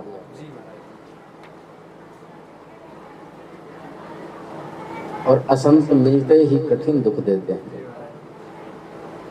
जब संत दूर होते हैं उस समय बड़ा कष्ट होता है। सत्संगात् प्रभवति साधुता खलानां, साधूनां नहि खल संगमात् खलत्वम्, आमोदं कुसुमभवं मृदेव धत्ते, मृतगन्धं नहि कुसुमानि धारयन्ति, मृतगन्धे नहि कुसुमानि धारयन्ति। दुष्टों के संग से बुद्धि बिगड़ती है, किंतु दुष्टों को साधुओं के संग से साधुता आ जाती है। और साधु यदि दुष्टों के संग में जाए तो वो दुष्ट नहीं होते, क्योंकि फूल के संग से मिट्टी सुगंधित हो जाती है, मिट्टी की गंध फूल में नहीं आती। चंपक पुष्पक न्यायेन खंडाकारो विधीयते। समझ में आई? संत जब बिछड़ते हैं, जब रैदास जी उपदेश करके मीरा जी को वैराग्य का वर्णन किया और मीरा जी जब परमार्थ पथ की पथिका हो गई तब कहते हैं, जो स्थिति है देखो, कोई कहियो रे पुन आवन की, कोई कहियो रे पुन आवन की, आवन की मन भावन की, आवन की मन भावन की, कोई कहियो रे प्रभु आवन की, कोई कहियो रे हरि आवन की। ये दो नैना कहो न माने, ये दो नैना कहो न माने, नदिया बहे जैसे सावन की, नैना बहे जैसे सावन की, कोई कहियो रे प्रभु आवन की, कोई कहियो रे प्रभु आवन की।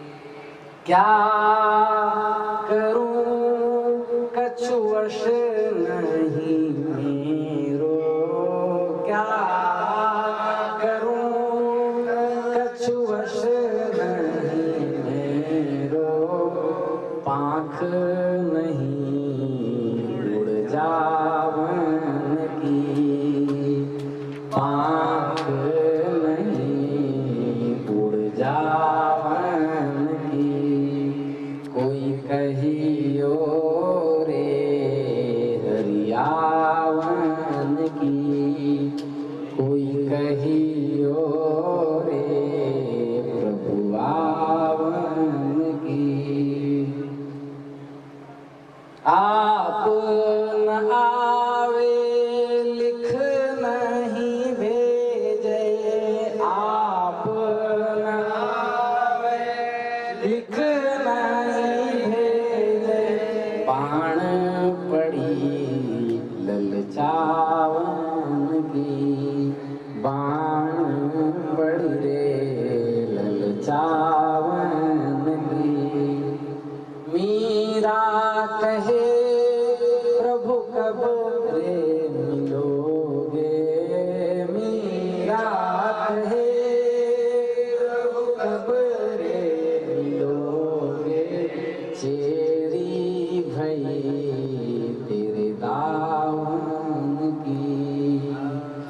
छेरी भरे तेरे दास। मीरा जी कहती थी कि अरे कौए, विरह के अग्नि में जला हुआ सिद्ध मेरा कलेजा ले जाओ, अब बांके बिहारी के मंदिर में कांव कांव करके नोच नोच करके खाना, ताकि बिहारी जी की दृष्टि तुम्हारे ऊपर पड़े और देखकर वो कहने लगे कि मीरा नहीं पहुंची किंतु मेरे प्रेम में सिद्ध कलेजा पहुंच गया।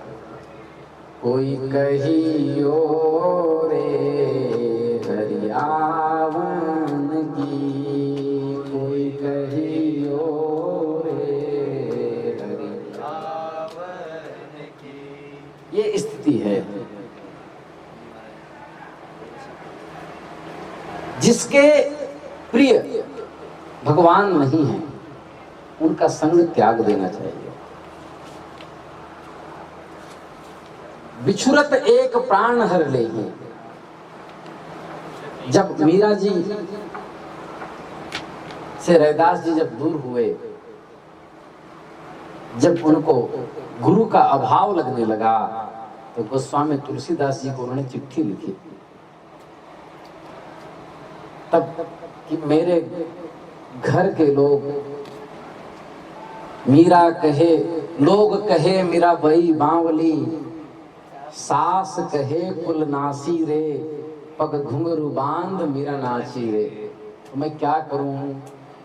तो गोस्वामी जी ने कहा, जाके प्रिय न राम वै दे, जाके प्रिय न राम वै दे, जाके प्रिय न राम वै दे,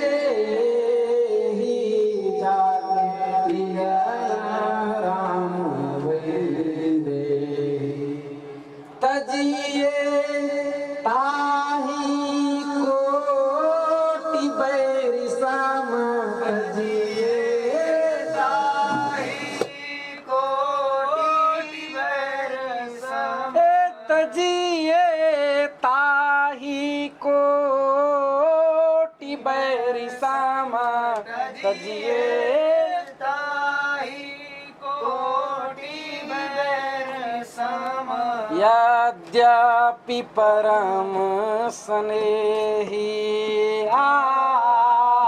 यद्यपि परम स्नेही, प्रिय नाराम वै देहि, जाके प्रिय नाराम वै देहि, जाके प्रिय नाराम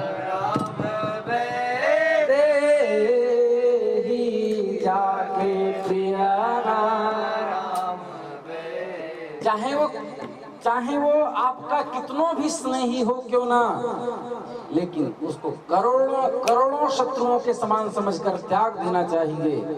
जिनको राम सीता जी प्रिय नहीं हैं, कैसे? उदाहरण दृष्टांतो तज्यो पिता प्रहलाद विभीषण, तज्यो पिता प्रहलाद विभीषण, बंधु भरत महतारी, बंधु भरत महतारी, बलि गुरु तज्यो कंत बीज बनी तानी, बलि गुरु तज्यो कंत ब्राज बनी तानी, भय मोद मंगलकारी, जाके प्रिय राम वै देहि, जाके प्रिय राम वै देहि। पिता का त्याग प्रहलाद ने कर दिया, विभीषण ने अपने बड़े भाई का त्याग कर दिया, भरत ने अपनी माँ का त्याग कर दिया, और राजा बलि ने गुरु का त्याग कर दिया, शुक्राचार्य जी का, और ब्रज की गोपियों ने अपने कंत पति का त्याग कर दिया और मंगलकारी हुए। नाते नेह राग के मनियत, नाते नेह राग के मनियत, सुहृदा सुसेव्य जहाँ लऊं, सुहृदा सुसेव्य जहाँ लऊं। ऐसा कोई अंजन आंख में नहीं लगाता जिससे आंख फूट जाए, जिससे हमारे जीवन का अकल्याण हो जाए। वो कार्य क्यों करना? अंजन कहाँ आँख जे ही फूटई, अंजन कहाँ आँख जे ही फूटई, बहुताक कहूँ कहाँ लऊं, जाके प्रिय राम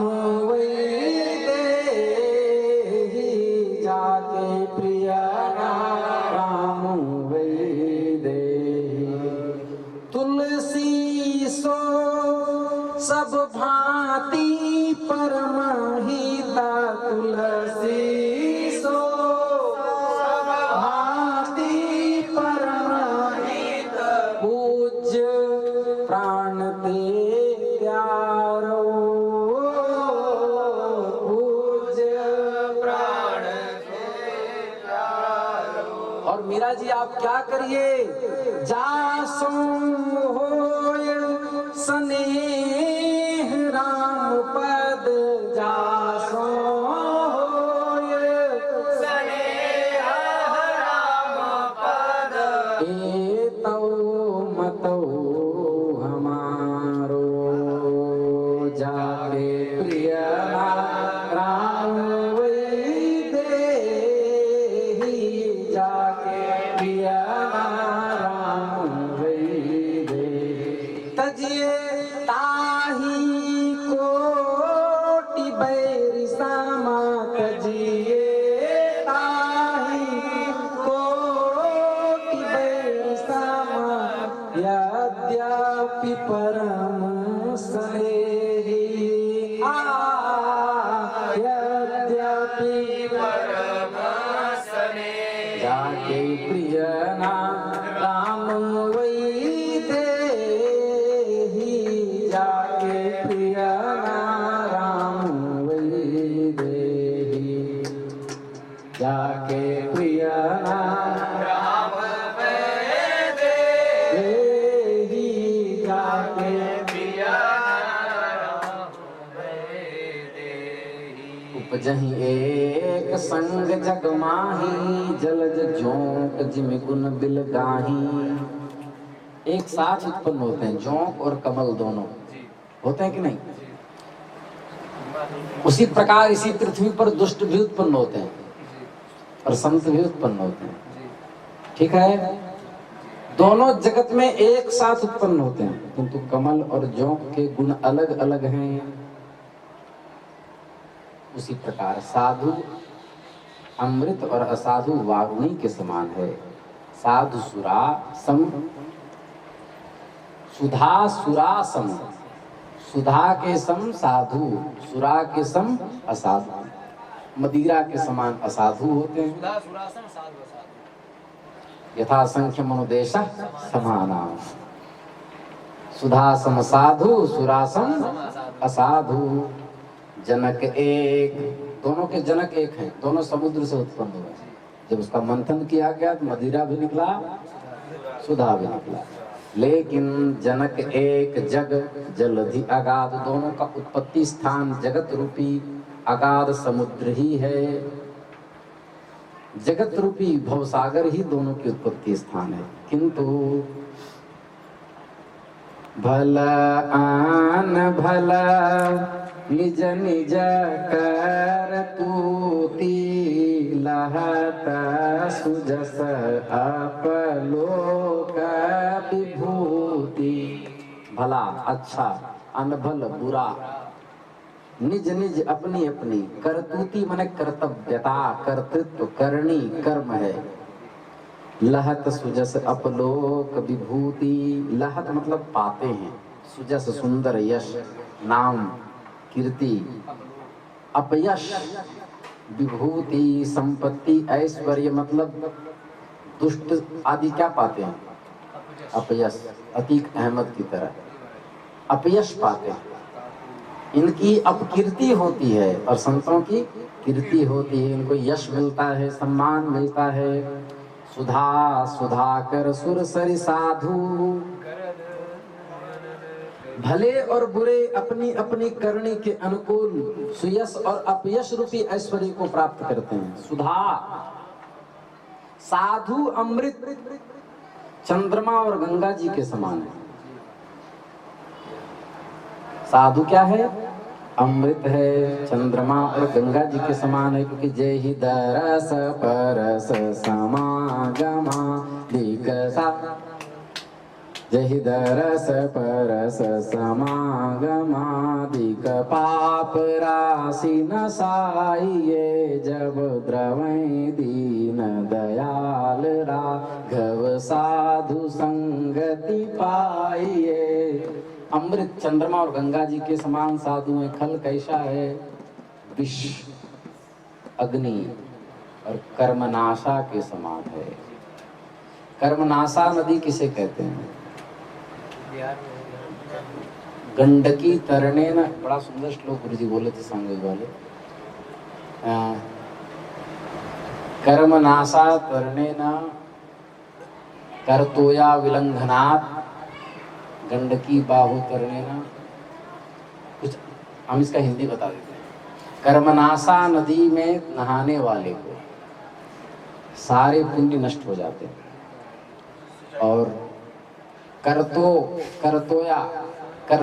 करतोय एक नदी है दक्षिण की तरफ, उसमें उसका लंघन करने वाले, उसको इस पार से उस पार जाने वाले के सारे जीवन के सुकृत नष्ट हो जाते हैं। और गंडकी नदी में जो तैरते हैं, गंडकी बाहु तरनाथ, गंडकी में जो तैरते हैं उनका सारा पुण्य नष्ट हो जाता है, सारा सुकृत ना आए। हाँ, स्पर्श करो, स्नान करो। हाँ, गंडकी में जो बाहुबल से तैरते हैं, जैसे गंगा जी में तैरते हैं। वस्तुतः पवित्र नदियों में कूदना नहीं चाहिए, पुण्य का नाश हो जाता है। पवित्र नदी में कभी छलांग लगा करके कूदना नहीं चाहिए। तैरना चाहिए, माँ का आंचल है, कूदना नहीं चाहिए। कदाचित आप नदी के किनारे हैं और आपको उगलना पड़ा, मुख धुलना पड़ा, उल्टी करनी पड़ी, मुख में पानी डाल के बाहर निकालना पड़ा, तो डायरेक्ट गंगा जी में नहीं, हाथ के ऊपर उगल करके धुल लीजिए। डायरेक्ट गंगा जी में कुल्ला आदि नहीं करके देखना। कभी बनारसी पंडित आदि कुछ कुल्ला उल्ला करेंगे तो हाथ पे ऐसे उगलेंगे, उसके बाद धुलेंगे, साक्षात स्पर्श में। तो इस तरह क्या हुआ, कर्मनाशा नदी है, वो कर्म का नाश कर देती है। वो कौन है कर्मनाशा नदी? त्रिशंकु के लार से उत्पत्ति हुई है उसकी, ठीक है। तो इसलिए संत त्रिताप भरते हैं। तेन तप्तम हुतम दत्तम एवाखिलम, तेन सर्वम कृतम कर्म जालम, ये न श्री राम नामामृतम पान कृतम अनिशम अनवद्यम अवलोक्य कालम। चंद्रमा में शीतल प्रकाश, संत में सौजन्य, सौशील्य, कोमल वचन, दयामय हृदय। चंद्रमा क्या करते हैं? शरदातक होती है। और संत त्रिताप भरते हैं। चंद्रमा ताप को हरती है, प्रकाशकत्वम, आह्लादकत्वम और तापशमकत्वम, तापजनकत्वम भी होते हैं चंद्रमा। किसके लिए? बेवकूफ कहीं के, जिसके पिता की मृत्यु हुई हो, अग्नि देख करके आया हो, रात्रि में चंद्रमा की छिटकारी चांदनी में बैठे तो उसके लिए वह ताप देती है। उसी प्रकार संत किसके लिए ताप देते हैं? जिससे दूर होते हैं। बिछुरत एक प्राण हैर लेहि,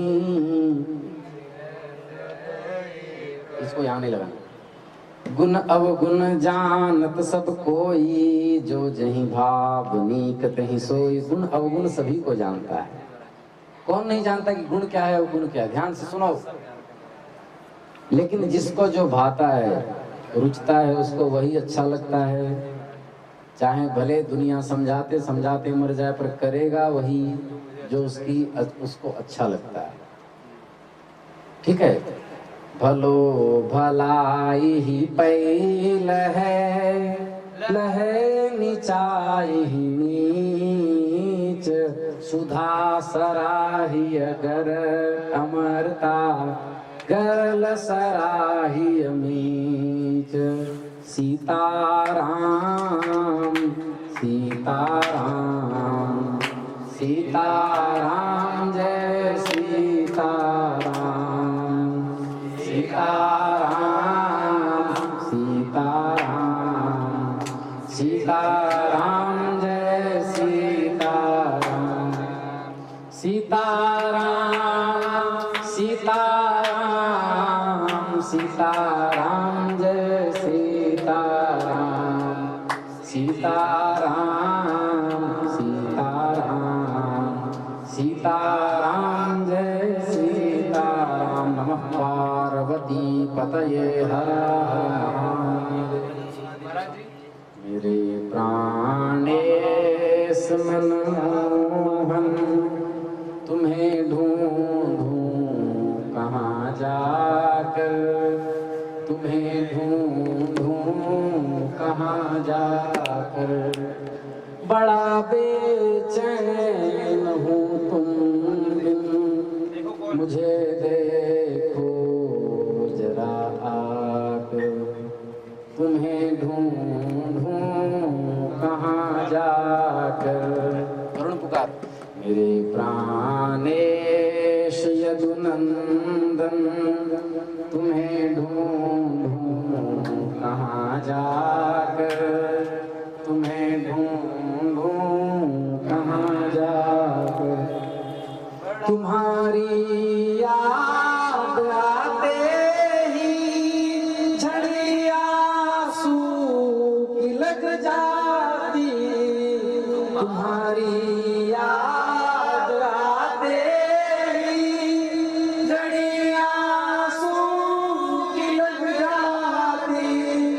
तो फिर दिल में आता है कि मर जाऊं जहर खाकर। मेरे प्राणेश यदुनंदन, तुम्हें ढूंढूं कहाँ जाकर। तुम्हें ढूंढूं कहाँ जाकर। न भूलूंगा कभी उपकार अपने उस हितैषी का।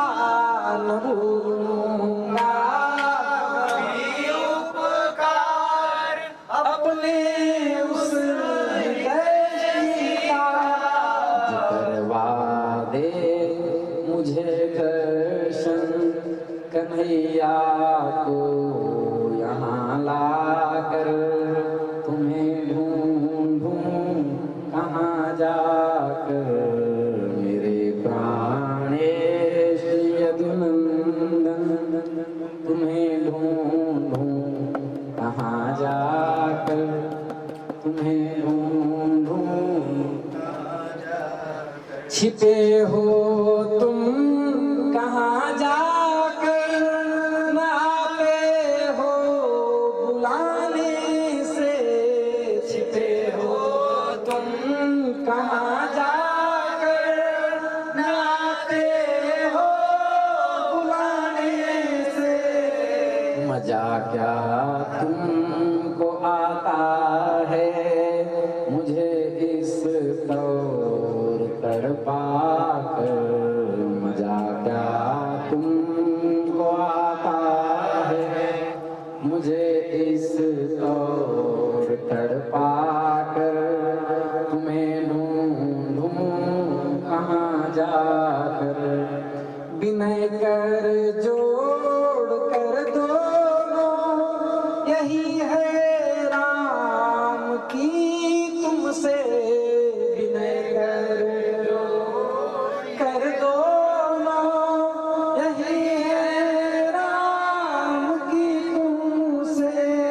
समा जाऊं तुम्हीं में, मैं तुम्हें आनंद घन पाकर तुम्हें ढूंढूं कहाँ जाकर। मेरे प्राणेश रघुनंदन, मेरे प्राणेश यदुनंदन, तुम्हें ढूंढूं कहाँ जाकर, तुम्हें ढूंढूं कहाँ जाकर, कहाँ जाकर। क्या वो स्वभाव